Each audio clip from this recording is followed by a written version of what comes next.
पिछले सप्ताह जब बंगाल भाजपा प्रमुख और केंद्रीय शिक्षा राज्य मंत्री सुकांत मजूमदार की अगुवाई में पश्चिमी बंगाल से विजयी रहे दर्जन भर भाजपा सांसद प्रधानमंत्री मोदी से मिले तो मजूमदार ने एक दूर की कौड़ी खेलते हुए पीएम के समक्ष अपना एक प्रेजेंटेशन पेश किया। सूत्रों की माने तो यह प्रेजेंटेशन पूरी तरह पश्चिम बंगाल विभाजन के नए आइडिया पर केंद्रित था। इस प्रस्तुतिकरण में बताया गया था कि अगर पश्चिम बंगाल से नॉर्थ बंगाल को अलग कर उसे केंद्र शासित राज्य का दर्जा दे दिया जाए और इस नवगठित राज्य को नॉर्थ ईस्ट राज्यों का एक हिस्सा मान लिया जाए तो फिर बंगाल में टीएमसी और उसके नेत्री ममता बनर्जी की धमक को कम किया जा सकता है। आपको याद दिला दें कि नॉर्थ बंगाल हमेशा से संघ का गढ़ रहा है। संघ ने यहाँ जमीनी स्तर पर अपनी जड़ें जमा रखी है। 2024 के आम चुनाव में भी जब बंगाल में भाजपा की सीटें 18 से घटकर मात्र 12 रह गई, तब भी नॉर्थ बंगाल में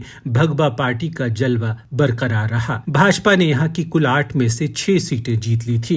यदि भाजपा नॉर्थ बंगाल को वेस्ट बंगाल से अलग करवाने में कामयाब हो जाती है तो इससे दक्षिण बंगाल के रार आंदोलन को भी एक नई हवा मिलेगी। वैसे भी भाजपा शुरू से ममता पर यह आरोप लगाती आई है कि उन्होंने हमेशा नॉर्थ बंगाल के साथ एक सौतेला रवैया अपनाया है, विकास कार्यों में भी इसके साथ भेदभाव किया है और नॉर्थ बंगाल की अनदेखी की है। पर बंगाल भाजपा के एक अन्य प्रमुख नेता शुभेंदु अधिकारी बंगाल बंटवारे के खिलाफ बताए जाते हैं। उनका कहीं शिद्दत से मानना है कि राज्य की बंगाली जनता इस बंटवारे के लिए कभी तैयार नहीं होगी और ये एक तरह से बड़े के छत्ते में हाथ डालने जैसा होगा। 1905 में बंगाली समाज ऐसा ही एक बंटवारा पहले भी देख चुका है और बंग भंग आंदोलन की उग्रता ने अंग्रेजों को देश छोड़ने के लिए कहीं न कहीं मजबूर भी किया था। यह और बात है कि बंगाल की भगवा राजनीति में सुकांत मजूमदार और शुभेंदु अधिकारी दोनों एक दूसरे को फूटी आंखों नहीं सुहाते। चुनांचे सुकांत की इस पहल का